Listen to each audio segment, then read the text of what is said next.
I stood on the threshold of my daughter's house, trying to save her from the ruins, and she shouted at me, "Go away, or I'll call the police." Her voice trembled with rage, and her eyes glistened with coldness. So, I smiled, turned around, left, and dialed the Realtor's number. If they wanted to lose their house so badly, then I would help them. You won't believe what I did. Before we continue, please subscribe to the channel and let us know where you're listening in the comments. Harold's face turned crimson as he slammed the credit report down on the break room table. Coffee sloshed from his mug onto the scattered papers. Bank statements I'd pulled from my jacket pocket. Printouts that told a story he never intended me to read. "Where the hell did you get these?" His voice cracked like a teenager caught stealing. I kept my tone level, the way I'd learned to speak to panicked contractors when a foundation started settling wrong. The bank called my house by mistake, something about a late payment notice for Emily's address. I tapped the statement with one finger. $62,000. Harold, in gambling debts secured against my daughter's house. He stepped closer, close enough that I could smell his cologne mixed with nervous sweat. The fluorescent lights above us buzzed like angry wasps. "This doesn't concern you, old man. Doesn't concern me." I spread the papers across the scratched table surface. "My daughter's about to lose her home because you can't stay away from poker sites. And it doesn't concern me." Harold's expensive watch caught the harsh light as he swept the documents aside. Papers fluttered to the linoleum floor like dying leaves. "Stay out of my business. Thomas, I handle my own affairs. Your affairs, I bent down, collected each sheet with the same methodical care I'd once used to organize blueprints. These credit lines are tied to Emily's house. The house she thinks is safe. The house she doesn't know you've been using as collateral. She knows." But his voice wavered. "Does she?" I straightened up, holding his gaze. "Does she know about the second mortgage, the home equity line, the loan against her retirement account?" Harold turned away, staring at the vending machine humming in the corner. His shoulders tensed under his pressed shirt. "I'm handling it by borrowing more." I pulled out my phone, showed him the screenshot I'd taken of his latest credit application.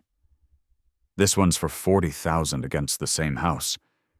He spun around, snatched at my phone. I pulled it back, but not before I saw something flash across his face. Not just anger, but fear, real fear. "You don't understand," he said, but the fight was draining out of his voice. "I had a system. It was working. Your system is about to cost my daughter her home." Your daughter Harold laughed, but it sounded hollow in the small room. "She's my wife, Thomas. Has been for 4 years. Time you figured that out." I slipped my phone back into my jacket pocket. Around us, the break room felt smaller, the walls pressing in. A half-eaten sandwich sat abandoned on the counter, curling at the edges. "I built that house's equity," I said quietly. 35 years of overtime shifts. 35 years of choosing mortgage payments over new clothes, over vacations, over everything else. And you're gambling it away. I didn't ask for your help then, and I don't need it now. Harold grabbed his coffee mug, knuckles white against the ceramic. "Stay out of my business." Or what? He set the mug down hard enough to crack it. Coffee seeped across the table toward my recovered papers. "Just stay out." I folded the damp documents, slipped them back into my jacket. Harold stood there breathing hard like he'd just run a mile. The vending machine cycled off, leaving us in sudden quiet. "I'm trying to help," I said. I don't want your help." I nodded, turned toward the door. Behind me. Harold called out something about minding my own business, about knowing my place, but I was already thinking ahead, already planning. Emily would listen to reason. She had to. My footsteps echoed down the empty hallway as I checked my watch. 3:30. Emily would be home from her shift soon, and Harold wouldn't be back until after 6. Plenty of time for a conversation that might save her house. The engine ticked as it cooled in Emily's driveway. Through her front window, I could see the blue glow of that massive television Harold had bought last month, the one that probably cost more than most people's monthly mortgage payment. I sat for a moment, organizing my thoughts the way I'd once organized construction schedules. Step 1. Show her the documents. Step 2. Explain the danger. Step 3. Help her find a solution. Emily opened the door before I could knock. Phone pressed to her ear. "Mom, I have to call you back. Dad's here." She hung up, smiled that careful smile she'd been using since her wedding. "This is unexpected. We need to talk." Her smile flickered. She stepped aside, gestured toward the living room, where Harold's gaming setup dominated one corner. Controllers and energy drink cans scattered across the coffee table. The house smelled like expensive candles and something else. Stress. Maybe the kind of tension that settles into walls when people fight about money. "Coffee?" she asked, already moving toward the kitchen. "This is serious. Emily." She paused at the kitchen entrance, hand on the doorframe. "Okay, but I'm making coffee anyway. My hands need something to do when Dad sounds like that."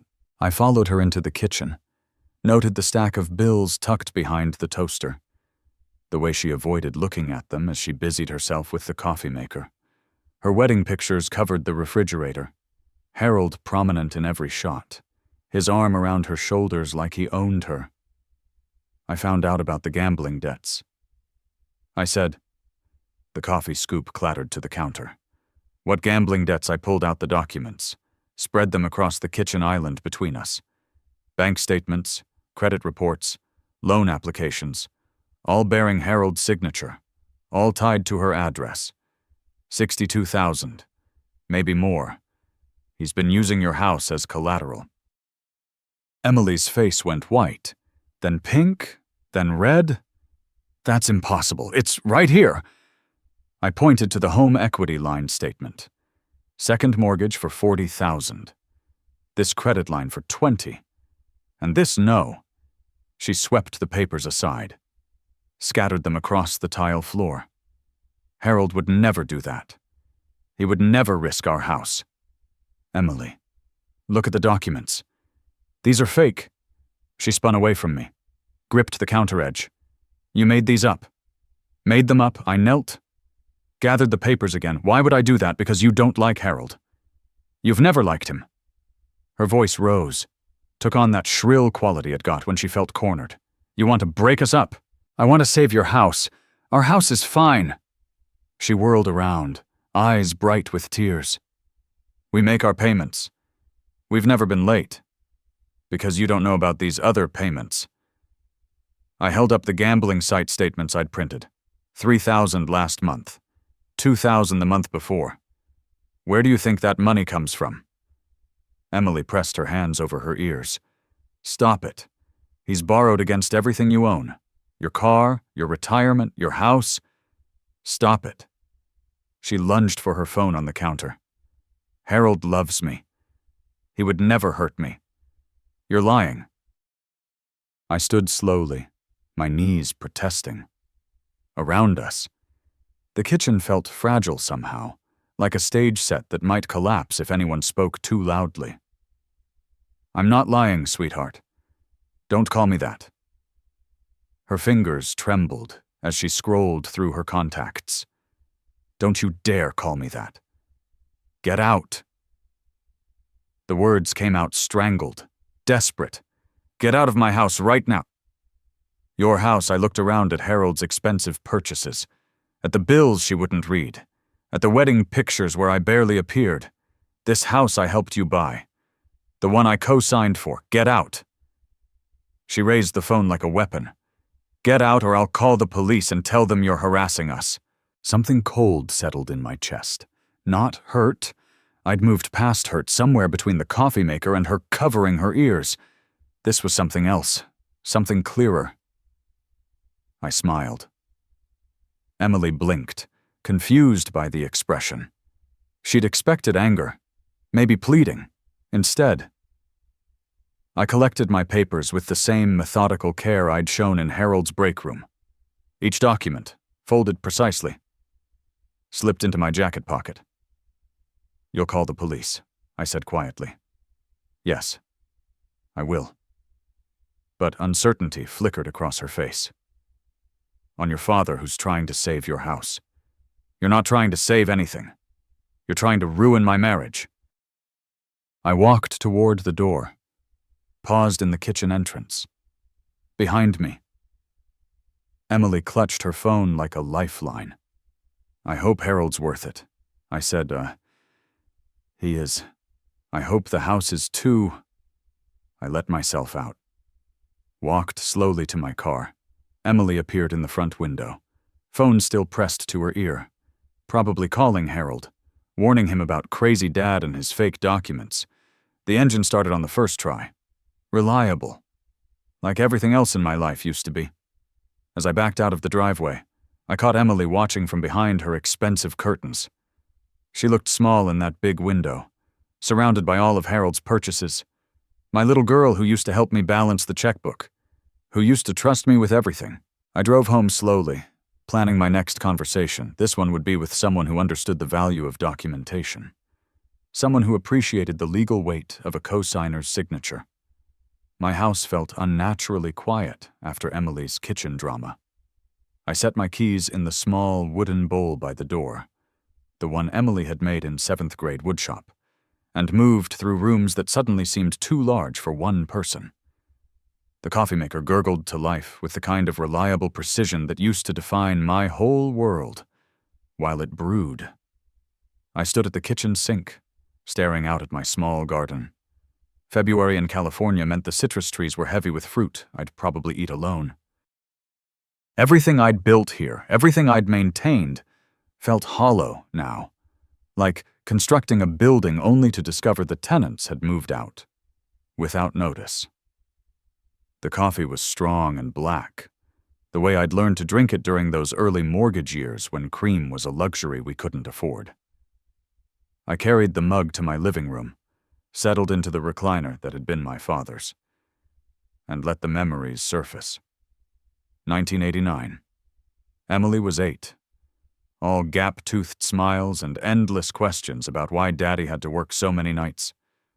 I'd taken a second job at the concrete plant, mixing foundations until my back screamed and my hands cracked from the lime. 12-hour shifts at the engineering firm, then 6 more hours pouring concrete. 18 hours a day so we could make that mortgage payment 3 days early every month. "Why do you pay extra?" Daddy Emily had asked once. Sitting on my lap while I filled out the payment stub by hand. Her small finger traced the numbers I'd written. Always $75 more than required. Because the bank charges interest every month, I'd explained, if we pay extra toward the principal, we save money later. She nodded solemnly like she understood compound interest at age 8. "So, we'll own the house faster." "That's right, sweetheart." "So, it'll really be ours." The memory tasted bitter now, mixed with coffee and 35 years of irony. I'd scrimped and saved and calculated every extra payment, thinking I was securing her future, teaching her the value of ownership, of building equity instead of throwing money away on rent. I remembered the year we couldn't afford a vacation because the water heater died. Emily had cried about missing the class trip to Disneyland while I spent our vacation fund on plumbing repairs. "It's our house," I told her. "When you own something, you take care of it." But she'd forgotten that lesson somewhere between her wedding dress fittings and Harold's promises. Forgotten the nights I'd eaten peanut butter sandwiches for dinner so she could have fresh fruit in her lunchbox. Forgotten the overtime hours that paid for her college, her car, her wedding. Harold had never worked overtime in his life. Never calculated mortgage payments or balanced a checkbook or chosen between groceries and gasoline. Harold lived in a world where money appeared when needed, where consequences were abstract concepts that happened to other people. And Emily had chosen that world over mine. My coffee had grown cold while I'd been remembering. I set the mug on the side table next to the photo of Emily at her high school graduation. She'd been so proud that day, so excited about starting college debt-free because her careful father had been planning and saving since she was 8 years old. "I did it all for her," I said aloud, my voice strange in the quiet house. But that wasn't entirely true anymore. Was it? She had made her choice when she told me to leave, when she chose Harold's lies over my documentation, when she threatened to call the police on her own father. Now I had a different choice to make. I could walk away. Let Harold's gambling addiction destroy everything I'd built. Let them lose the house I'd worked 18-hour days to secure. Let 35 years of sacrifice evaporate because my daughter preferred comfortable lies to uncomfortable truths. Or I could fight back. Not as a father trying to save his ungrateful child. Not as a grandfather worried about future grandchildren having a stable home. Those motivations had died in Emily's kitchen when she covered her ears and called me a liar. I could fight as someone who'd been cheated, someone whose 35 years of equity was about to disappear into Harold's poker addiction, someone who'd been dismissed and disrespected and told his opinion didn't matter. The house settled around me with small creaks and sighs. Everything here was paid for, maintained, organized, proof that careful planning and steady effort created lasting value. Harold's philosophy was the opposite. Borrow against tomorrow to pay for today's pleasures. Time to see which philosophy survived a real test. I stood up, stretched muscles that remembered lifting concrete bags and crawling under houses to check foundations. My body might be older, but my mind still worked like an engineer's. Problem identification, resource assessment, solution implementation. Harold and Emily thought they held all the cards because they had possession of the house. They'd forgotten about the documents I'd signed 35 years ago. Documents that made me more than just a concerned father. I needed to review those papers, refresh my memory about exactly what rights I'd retained when I'd helped them buy their dream home. My filing cabinet waited in the home office, organized with the same precision I'd once brought to construction projects. Somewhere in those folders was the legal foundation for my next move. My filing system had saved me countless hours over the years. Everything alphabetized, dated, cross-referenced. House Emily occupied an entire hanging folder in the second drawer, thick with documents spanning from her original mortgage application to last month's property tax assessment. I pulled the folder, spread its contents across my desk under the bright LED lamp I'd installed last year. My reading glasses turned the paper sharp and clear. Loan application, credit reports from 2021, income verification forms, bank statements, and there, buried beneath Emily's employment history, the document I'd been looking for, the original mortgage application, both our signatures at the bottom, Emily's careful script next to my engineer's precision printing. But it was the section above our names that made me smile for the second time that day.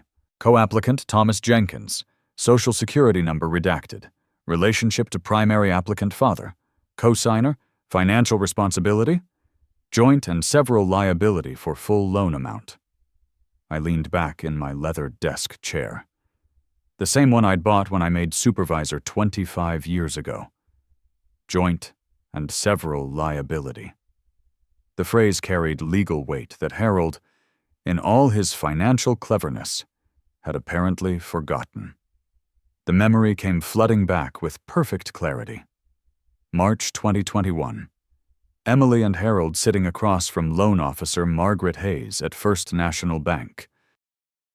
Harold's employment history was spotty. 2 job changes in 3 years. Credit score hovering around 620. Emily's salary as a dental hygienist was steady but modest. Together they qualified for maybe $250,000 in financing. But the house Emily wanted cost $380,000. "We'll need a co-signer," Margaret had explained, her fingers dancing across her calculator, someone with excellent credit and verifiable income to guarantee the full loan amount.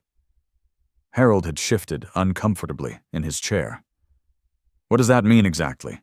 It means the cosigner becomes legally responsible for the debt if you default. They have the same rights and responsibilities as the primary borrowers. I'd hesitated then, my engineer's instinct for risk assessment kicking in. 45 years of steady employment, credit score over 800, substantial savings. Was I really prepared to put all of that at risk for Harold's financial stability? But Emily had looked at me with those eyes that had melted my resolve since she was 8 years old. Please. Dad, we'll never miss a payment. I promise. You understand, Margaret had continued, as co-applicant. Mr. Jenkins, you'll have legal standing regarding any major decisions about the property. Refinancing, home equity loans, even sale of the home would require your consent or participation. Harold had nodded quickly, eager to move past the legal technicalities to the fun part of house shopping. Emily had squeezed my hand, and I'd signed my name, thinking I was helping my daughter achieve the American dream. Now, 5 years later, with Harold's gambling debts secured against my co-signed property, those legal technicalities were looking remarkably useful.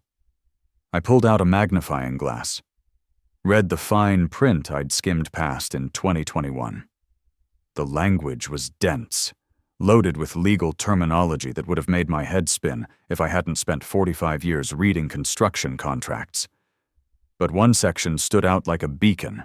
In the event of financial distress, default or dispute regarding property use or disposal, all co-applicants retain equal legal standing to initiate protective measures, including but not limited to foreclosure proceedings, forced sale, or transfer of title. Forced sale. I set the document down, stared at my reflection in the dark window.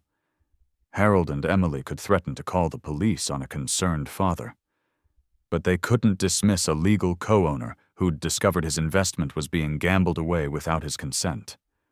I pulled out my phone, scrolled to my contacts, found the number I'd saved 4 years ago when I'd helped Emily understand property taxes. Robert Hayes, Margaret's brother, a real estate attorney who specialized in family property disputes. Tomorrow, I'd make some calls. Not as a father trying to save his ungrateful daughter from her gambling husband, not as a grandfather worried about future family stability, as a co-owner protecting his investment. Harold thought he was clever, borrowing against property he didn't fully understand. Emily thought she could dismiss me because I was just dad, easily ignored when his opinions became inconvenient. They'd both forgotten the most important rule I'd learned in construction. Always check the foundation before you start building. And in this case, their foundation had my name all over it. I carefully returned each document to its proper place in the folder, slipped the folder back into its alphabetized position. Everything organized, everything documented, everything ready for the next phase. Phase 1 had been discovery and confrontation. Phase 2 had been attempting reconciliation. Both had failed because Harold and Emily were operating from emotion and denial rather than facts and legal reality. Phase 3 would be different. Phase 3 would involve people who understood the language of contracts and property law. People who wouldn't cover their ears when presented with inconvenient truth. I turned off the desk lamp, left my office in perfect order. Tomorrow would bring new conversations with new players. Tonight, for the first time since I discovered Harold's gambling debts, I felt like I might actually win this fight. After all, I'd been building foundations my whole life. I knew how to make things crumble when the support structure was compromised, and Harold's house of cards was about to discover just how solid my foundation really was. I'd barely settled into my evening routine when aggressive pounding rattled my front door. 3 sharp bursts, a pause, then 3 more, through the peephole. Harold's face looked flushed and distorted. His expensive shirt wrinkled like he'd been pulling at it. I opened the door slowly, keeping the chain latch engaged. Evening? Harold, open this door. His voice carried that edge I'd heard in the break room, but sharper now, desperate. It's open enough for conversation. He pressed his palm against the door frame, leaning close to the gap. Emily told me about your little visit. Your fake documents and conspiracy theories. Did she mention the $62,000 in gambling debts? Harold's face went scarlet. Those aren't gambling debts. They're business investments, cryptocurrency, NFTs, real estate ventures. Online poker sites don't typically deal in cryptocurrency ventures. He stepped back, then forward again like a caged animal testing the bars. You don't know what you're talking about, old man. I reached into my jacket pocket, pulled out my phone. Harold's eyes tracked the movement. Should I call Emily? Ask her to come over and hear your explanation about business investments? Don't you dare. He pointed a trembling finger at me through the gap. You've done enough damage to my marriage. I haven't done anything to your marriage. Your gambling addiction is doing plenty on its own. Harold slammed his palm against the door. It's not an addiction. I have a system. I was making money until... He caught himself, clamped his mouth shut, until what I kept my voice level. Curious. Until nothing? Look, you need to stay out of our business. Completely out. No more surprise visits, no more fake bank statements, no more poison in Emily's ear. Or what Harold's smile had no warmth in it. Or things might get unpleasant for you. Lonely old men living alone. Accidents happen. I studied his face through the narrow gap. Sweat beaded on his forehead despite the February chill. His left hand kept tapping against his thigh, a nervous rhythm I'd seen in desperate contractors who knew their bids were rejected. Are you threatening me? Harold, I'm explaining reality. He leaned closer to the gap, and I caught the smell of alcohol mixed with his usual cologne. Emily and I are happy. We're handling our finances just fine. You're not needed, not wanted, and not welcome in our lives. Interesting perspective. It's the only perspective that matters. Harold stepped back from the door, straightened his wrinkled shirt. Stay away from us. Thomas, I mean it. I watched him walk toward his car, a BMW I now knew he couldn't afford. The engine started with the smooth purr of German engineering purchased with borrowed money. He backed out of my driveway too fast, tires squealing slightly on the asphalt. I closed the door, slid the chain free, then engaged the deadbolt. Through my living room window. I watched Harold's taillights disappear around the corner. His visit had accomplished the opposite of its intention. Instead of intimidating me, it had confirmed that legal action was my only remaining option. Harold was spiraling. The gambling addiction he wouldn't admit to was consuming not just his money, but his judgment. Threatening a man in his own home, making vague references to accidents. These weren't the actions of someone in control of his situation. I picked up my phone, scrolled through my contacts until I found the number I'd saved earlier. Robert Hayes, Realtor. Tomorrow morning, I'd begin transforming my legal discovery into concrete action. Harold thought he could intimidate me into silence. He'd forgotten that I'd spent 45 years dealing with contractors who promised the impossible, then threatened lawsuits when reality intervened. The difference was, this time I held the legal cards. And unlike Harold, I knew exactly how to play them. Robert Hayes' office occupied a corner suite in a glass building downtown, with market charts covering one wall and a view of the city's expanding skyline through floor-to-ceiling windows. He stood when I entered, extending a firm handshake that reminded me why I'd trusted him to help Emily understand property taxes 4 years ago. Thomas, good to see you again. Though I suspect this isn't a social call. I need a current market analysis. I settled into the leather chair across from his desk, pulled out the folder containing Emily's property information. This address, full comparative market analysis, current conditions. Robert opened his laptop, began typing. This is your daughter's place. Isn't it the one we worked on tax assessments for? It is. His fingers paused over the keyboard. Everything okay with the family? Let's focus on the numbers first. Robert nodded, returned to his screen. I watched him work. The same methodical approach that had impressed me during our previous dealings. Charts appeared, neighborhood comparisons, recent sales data. After 25 minutes, he leaned back.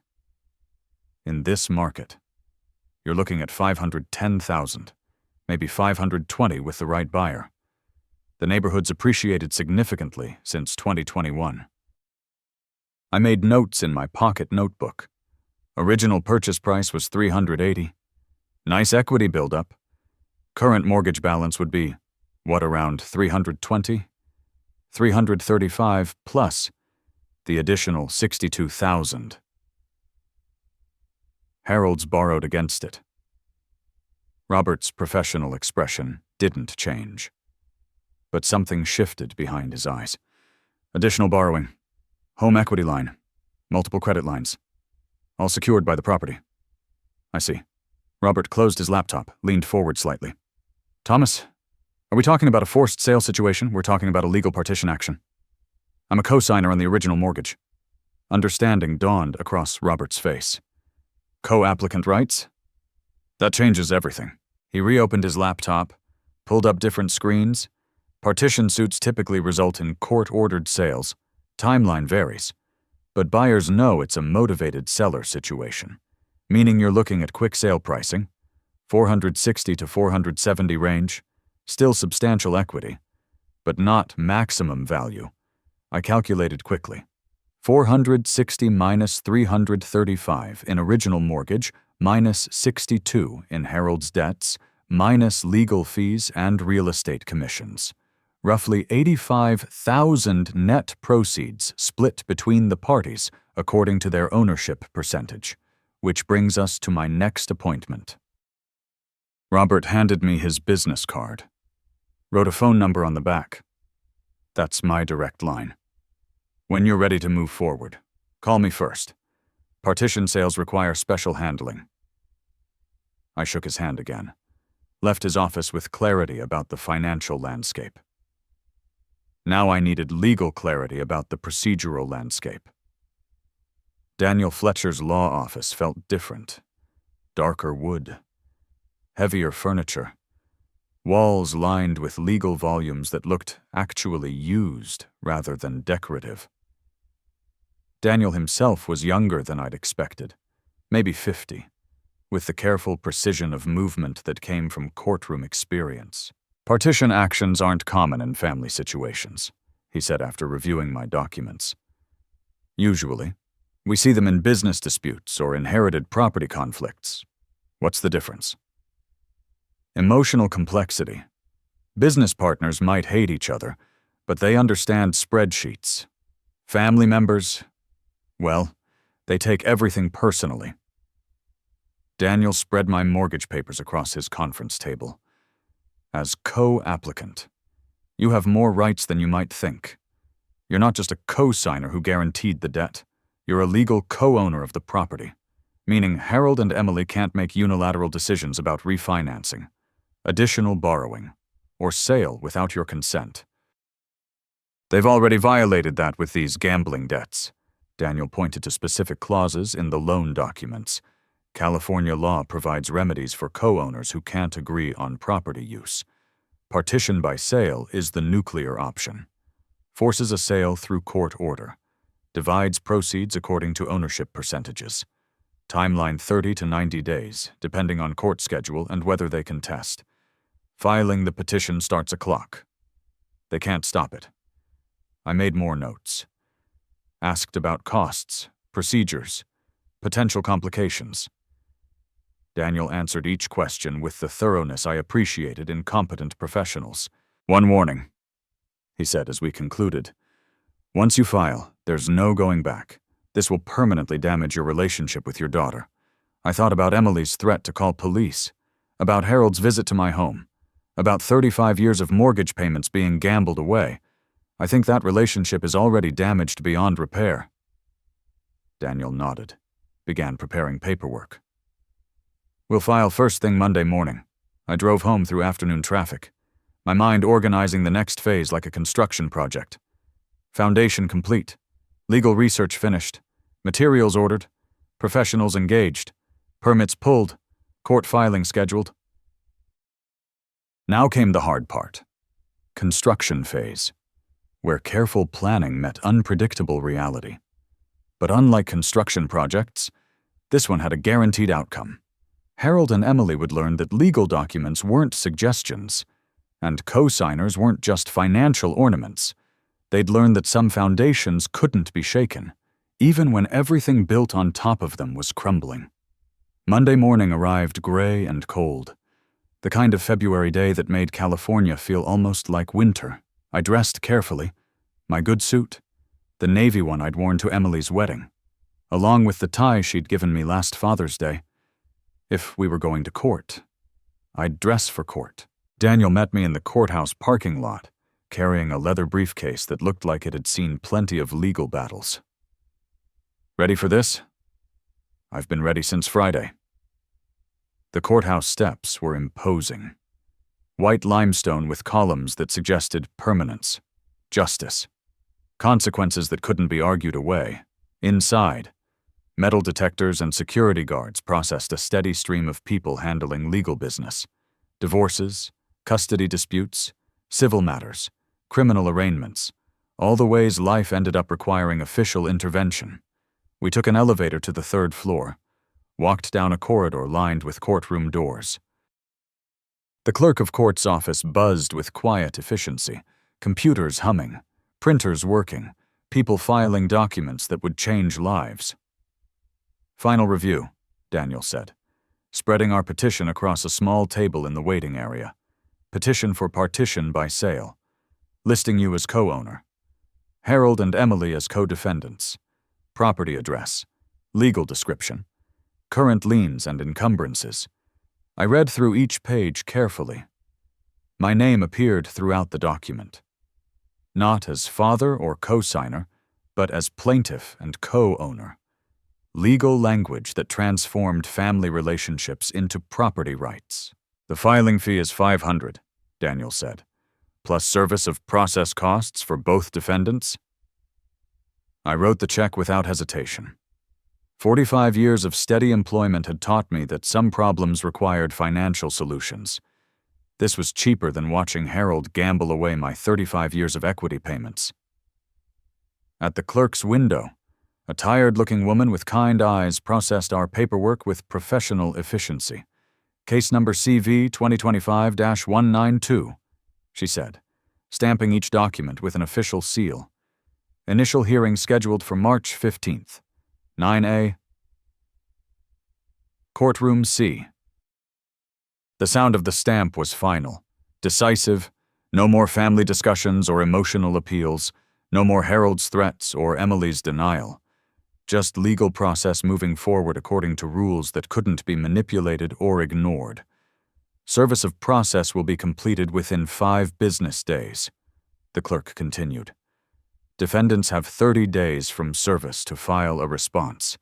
Daniel collected our certified copies, receipts, official notifications.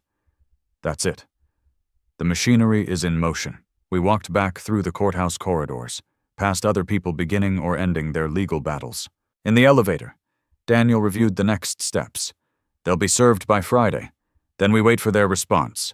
Or, more likely, their panic. What if they try to refinance transfer the property? They can't. The lis pendens we filed prevents any transfers or major financial changes until the case is resolved. I felt something settle in my chest. Not satisfaction exactly, but the relief that comes from proper preparation. Like finishing a foundation pour and knowing it would cure correctly. Support whatever was built on top. In the parking lot, Daniel and I shook hands. I'll call you after they're served. Should be interesting. I drove home slowly, taking surface streets instead of the highway. My car radio played soft jazz while I processed what we'd accomplished. for the first time in weeks. Harold and Emily's choices couldn't affect me. The legal system would handle everything now according to rules they'd have to follow, whether they liked them or not. At home, I filed my certified copies in the House Emily folder, right behind the original mortgage documents. Everything organized, everything documented, everything ready for whatever came next. My phone sat silent on the kitchen counter. Soon, very soon, it would start ringing. Harold and Emily would receive official papers from a sheriff's deputy, would realize this wasn't family drama they could dismiss with tears or threats. I made coffee, settled into my recliner, and waited. The next move was theirs, but the game was now being played by my rules. My phone started ringing Thursday afternoon. Emily's name appeared on the caller ID as I sat in my kitchen finishing a late lunch. I watched it buzz against the counter. Let it go to voicemail. 2 minutes later, it rang again. Harold this time. I went to my living room, picked up a book, tried to read while my phone continued its electronic tantrum. By evening, I had 8 missed calls and 4 voicemails. The first message was Emily, her voice shaking. "Dad, please call me back. We got some papers today, and I don't understand what's happening. Please, just call me." Harold's message came an hour later. "What kind of game are you playing? Old man, you think you can scare us with legal papers? This is family business, not some courtroom drama." The third message, Emily again, tears evident in her voice. "Dad, I'm begging you. Harold says you're trying to steal our house. That can't be true. Please call me back, please." The fourth was Harold, angrier. "Call me now." I deleted all 4 messages without returning the calls. Friday brought a text message marathon. Harold started early. "This lawsuit is ridiculous. No judge will side with you over family." Emily's texts were longer, more desperate. "Dad, I know we had a fight, but this is too far. Can't we work this out? I love you, but I love Harold too. Please don't make me choose." By evening, Harold's messages had turned threatening. "You're making a big mistake, bigger than you realize." I showed the text to Daniel when he called with confirmation that both defendants had been served. Standard reaction. He said, panic, denial, then anger. What matters is whether they file a response by the deadline. What if they don't? Default judgment. The court grants our petition automatically. Saturday brought a new wave of calls. I let them all go to voicemail. Spent the day in my garden, pruning citrus trees and preparing beds for spring planting. Physical work helped me think, and I needed to consider my next moves carefully. Sunday's voicemail from Emily was different, calmer, more calculated. Dad. Harold talked to a lawyer. He says this partition thing is just a scare tactic, that you don't really want to sell our house. You just want attention, so we're not going to play along. We're ignoring this whole legal circus until you come to your senses. I played that message twice, then called Daniel. They're not filing a response. Harold thinks it's a bluff. Perfect. That's exactly what we want them to think. Monday morning brought silence. No calls, no texts, no voicemails. Harold and Emily had decided to ignore the legal system, confident that family relationships trumped property law. I spent the morning organizing my files, making sure everything was ready for the default hearing. Around noon, I drove to the courthouse and reviewed public records. Sure enough, no response filed by either defendant. That evening, I called Robert to schedule the property appraisal required for court-ordered sale. They're not contesting, he asked. They think it's a family dispute that doesn't require legal response. Robert whistled softly. That's going to cost them about $120,000 in equity. Tuesday brought one final voicemail from Harold, his voice carrying less conviction than before. Look, Thomas, maybe we all got a little heated. Why don't you come over for dinner this weekend? We can work this out like family. I deleted the message and made coffee. Outside my kitchen window, My citrus trees were heavy with fruit, oranges and grapefruits that had taken years to mature, requiring patience and consistent care to reach their potential. Harold and Emily had made their choice. They decided that legal documents were suggestions, that court deadlines were optional, that property law didn't apply to their situation. In 2 weeks, they'd discover how wrong they were, but by then, it would be too late to change their minds. The legal machinery I'd set in motion would complete its work. Regardless of their family feelings or desperate last-minute appeals, I'd given them every opportunity to address the problem responsibly. They'd chosen gambling debts over family discussions, threats over honest conversation, denial over legal reality. Now they'd live with the consequences of those choices, whether they understood them or not. Daniel's call came Wednesday morning while I was watering my citrus trees. "I need to discuss something with you," he said, his voice carrying the careful tone lawyers use when delivering unwelcome news. "Can you meet me at my office this afternoon?" I arrived at 2 sharp, found him reviewing a thick file folder. Partition disputes can get ugly. He began without preamble, especially when defendants realize they're actually going to lose their property. "Harold's already made threats. That's what concerns me." Daniel pulled out several case studies, spread them across his desk. Property disputes involving gambling addicts follow predictable patterns. First denial, then anger, then desperate actions. I studied the documents, police reports, restraining orders, incidents of vandalism and intimidation. "You're suggesting I'm in physical danger." "I'm suggesting that staying in your current home might not be wise while this plays out." The idea hadn't occurred to me, but as Daniel outlined the risks, it made strategic sense. Harold was spiraling, his gambling addiction consuming not just money but judgment, cornering desperate people in their own homes rarely ended well. That evening, I drove through apartment complexes near downtown, looking for temporary housing that met my criteria. Month-to-month lease, furnished, good security, reasonable proximity to the courthouse. The Willow Creek complex fit perfectly. Modest but clean with coded entry and an office manager who asked no unnecessary questions. "How long do you anticipate staying?" She asked while processing my application. 2 to 3 months depending on legal proceedings. She nodded professionally, handed me keys to Unit 2B, utilities included, parking space 47. I spent Thursday evening packing essentials, clothes for 3 months, legal documents, basic personal items. Everything else stayed behind. The family photos on my mantle, the tools in my garage, the furniture I'd accumulated over 45 years of steady employment. All of it would wait for my return, assuming I chose to return. Friday morning, I loaded my truck with 3 suitcases and a box of legal files. Before leaving, I walked through each room of my house, checking windows, adjusting the thermostat, making sure everything was secure. In the kitchen, I stopped mail delivery and set up forwarding to my new address. The house would sit empty, but protected, like a foundation waiting for construction to resume. The apartment felt strange after 35 years in my own home. Generic furniture, neutral colors, no history attached to any corner or surface. But it also felt safe, anonymous, removed from the emotional battlefield my family had created.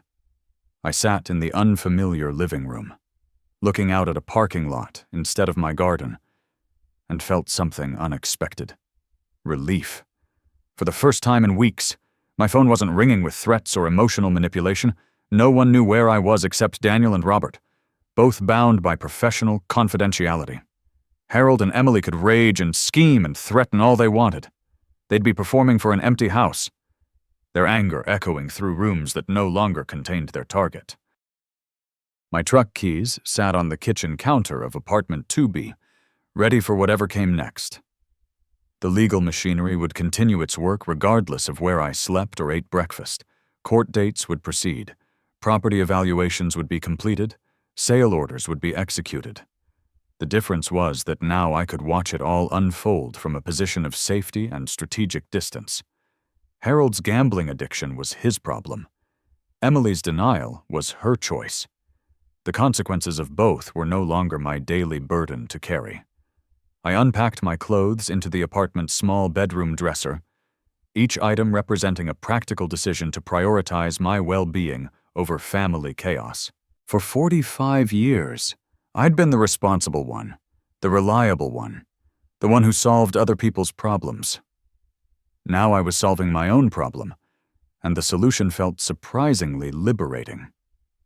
From my apartment window, I could see the courthouse's clock tower 6 blocks away.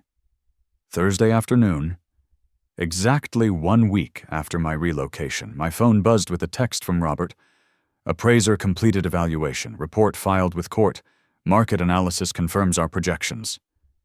20 minutes later, my phone started ringing. Emily's number appeared on the screen, followed immediately by Harold's.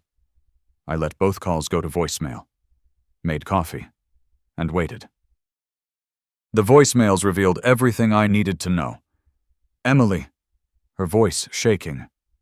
Dad, someone came to our house today. A man with a clipboard and camera measuring everything, taking pictures.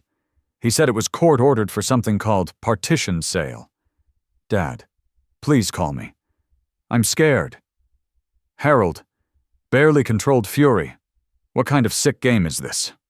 Thomas, you sent some appraiser to our house. Our neighbors saw him, asked questions. You're embarrassing us. Call me back now, Dad. I deleted both messages, opened my laptop, checked the court's electronic filing system. The appraiser's report was already uploaded. 475,000 valuation with detailed photographs and condition assessments. Professional. Thorough. Devastating. My phone buzzed again. Text from Emily. Dad, please just talk to us. We can work this out. Then Harold. This has gone far enough. Call me or I'm coming to your house. I smiled, knowing he'd find my house empty, my mailbox filling with forwarded correspondence he couldn't intercept. More calls throughout the evening. 8 from Emily. 5 from Harold. Each voicemail more desperate than the last. Emily, Dad, I drove by your house. Your truck isn't there. Where are you? Why won't you talk to me? I know you're angry, but this is too much. Harold, you can't hide forever. Old man? I found out the appraiser was hired by some law firm. This isn't over. By Friday morning, they discovered the legal filing. Harold's voicemail was different. Smaller. Frightened. I talked to a lawyer. He says you can actually force us to sell our house, that we should have responded to the court papers. Thomas, please, can we meet somewhere? Can we figure this out? I spent Friday afternoon in the courthouse law library, researching similar cases, finding comfort in the systematic way legal precedent created predictable outcomes. Property law didn't care about hurt feelings or family dynamics. It cared about documents, signatures, ownership percentages, established procedures. Saturday brought a new wave of communication, emails this time. Since I'd stopped answering calls, from Emily's email account. Dad, I understand you're angry. Maybe I was wrong to threaten to call police. Maybe Harold has been borrowing too much money. But forcing us to sell our home, this will destroy our credit, our marriage, our future. Please don't do this. From Harold. Look, I admit I have a gambling problem. I'll get help. Gamblers Anonymous. Counseling, whatever you want. Just stop this lawsuit. We can pay you back over time. I forwarded both emails to Daniel with a brief note. For the file. Sunday evening, my phone rang 16 times. I turned off the ringer, went to bed early. Monday morning brought new developments. Robert called with updates. 4 potential buyers submitted offers over the weekend. All cash. Quick closing. The forced sale pricing is attracting serious interest. How much highest offer is $460. $15,000 below appraisal but guaranteed 30-day closing. While I was talking to Robert, my phone buzzed with another call. Harold again. This time when it went to voicemail, I could hear Emily crying in the background. Harold's voice defeated. Thomas, I know you can hear me. We drove around looking for your truck. Asked your old neighbors if they knew where you went. No one knows anything. You disappeared like you planned this whole thing. A long pause. Then, we're going to lose our house. Aren't we? The lawyer says we waited too long to respond, that the court will just take it away from us. 30 days? We have 30 days to find somewhere else to live. Another pause. I'm sorry. Emily is sorry too. We were wrong about everything. The gambling, the threats, telling you to stay away. But please, please don't make us homeless. We're family. I saved the voicemail, forwarded it to Daniel with a note. Evidence of acknowledgement. Family. They had discovered that word again now that legal consequences were bearing down on them. Family hadn't mattered when they'd covered their ears and called me a liar. Family hadn't mattered when Harold threatened me in my own home. Family hadn't mattered when Emily chose his gambling addiction over my 35 years of sacrifice. But now, facing the loss of their home, suddenly we were family again. The irony was perfect and perfectly meaningless. Legal proceedings would continue regardless of their newfound appreciation for family relationships. The house would be sold, the proceeds divided according to ownership percentages, and justice would be served through proper channels. I made dinner in my temporary kitchen, watched the courthouse clock tower through my window, and felt the satisfaction that comes from seeing carefully planned strategies produce their intended results. The for sale sign appeared on Tuesday morning. I didn't see it installed.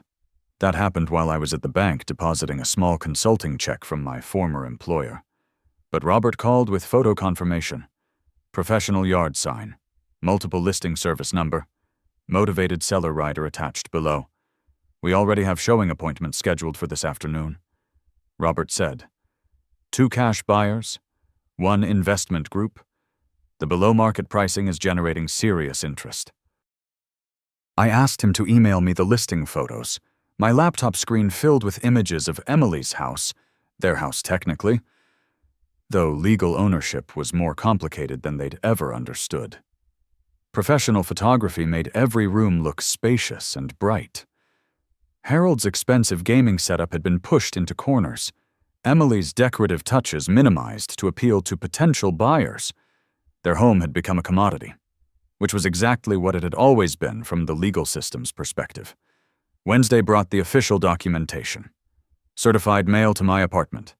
Notice of partition sale with specific timelines, buyer qualification requirements, and closing procedures.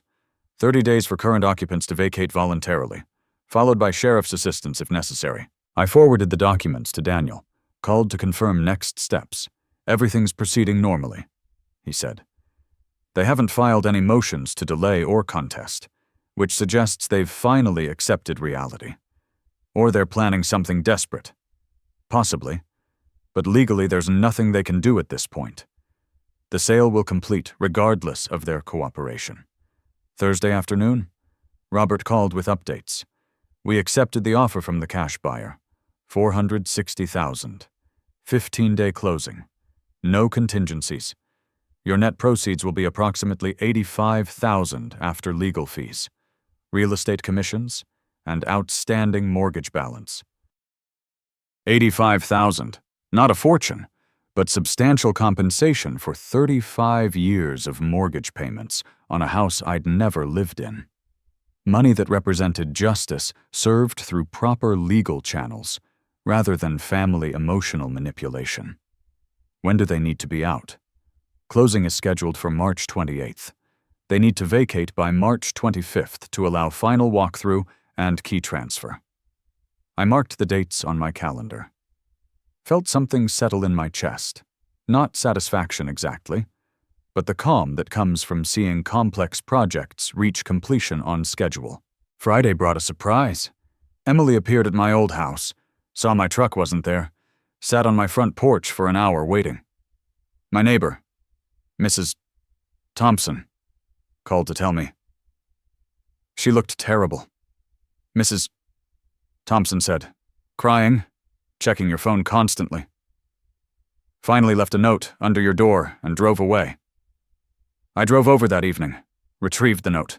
Emily's handwriting, usually neat, looked shaky. Dad, I know you're avoiding us, but we're running out of time. We found an apartment, but need first month. Last month. Security deposit, moving costs. Harold's trying to get a loan, but his credit is destroyed from the gambling.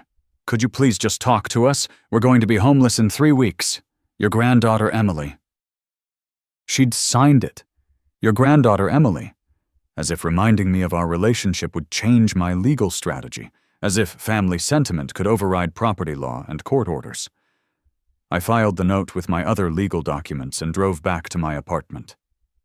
The weekend passed quietly. My phone didn't ring.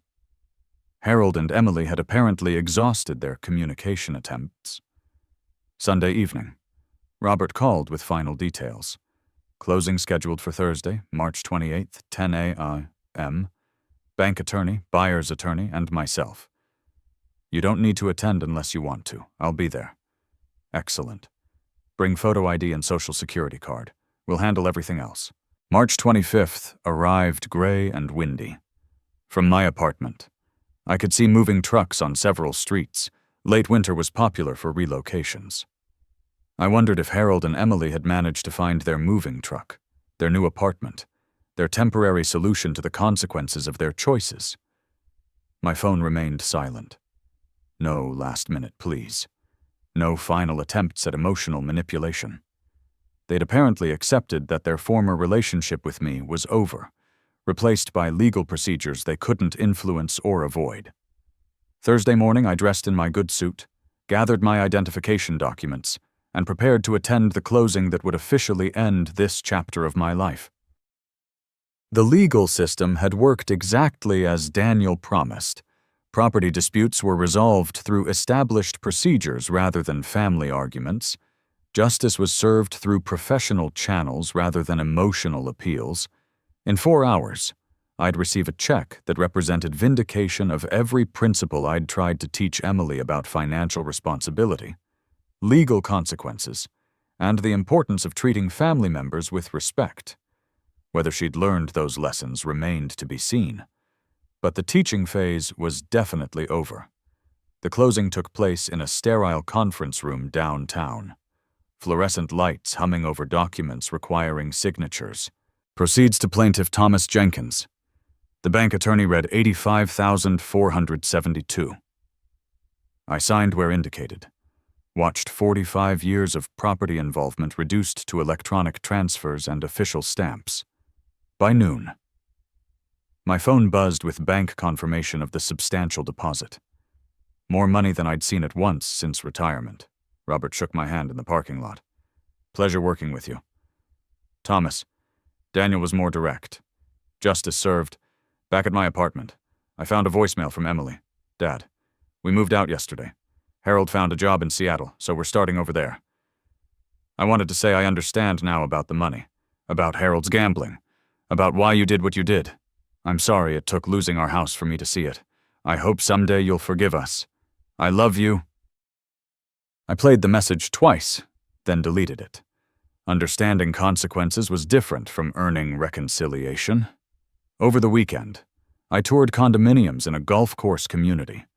Most of our owners are former engineers, teachers, middle management, the sales agent explained. People who saved consistently and planned for retirement. People who understood that financial security came from systematic effort rather than gambling schemes. People who treated legal documents as binding rather than suggestions.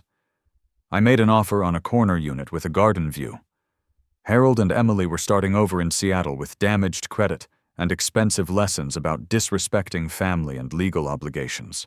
They'd chosen threats and denial over responsibility, assuming family relationships exempted them from consequences. Thursday afternoon, I walked through my new condo, sunlight streaming through windows overlooking the golf course. I'd join the retirees there soon, not as someone fleeing family obligations, but as someone who'd successfully defended his legal rights against people who'd mistaken kindness for weakness. Justice had been served. Lessons had been learned. And I had a new life to build, funded by principles systematically executed through proper legal channels. The foundation was solid. Construction could begin whenever I was ready. If you enjoyed this tale of justice and hard lessons, give it a thumbs up and subscribe to stay tuned for more gripping stories. Share your thoughts in the comments. What moved you most about Thomas's journey? Did his choices resonate with you? Feel free to ask questions too. Let's dive deeper together. Your input sparks great discussions. Interact with the channel, and we'll respond. For the next exciting story, click that box on the left. Thank you so much for watching. We appreciate you.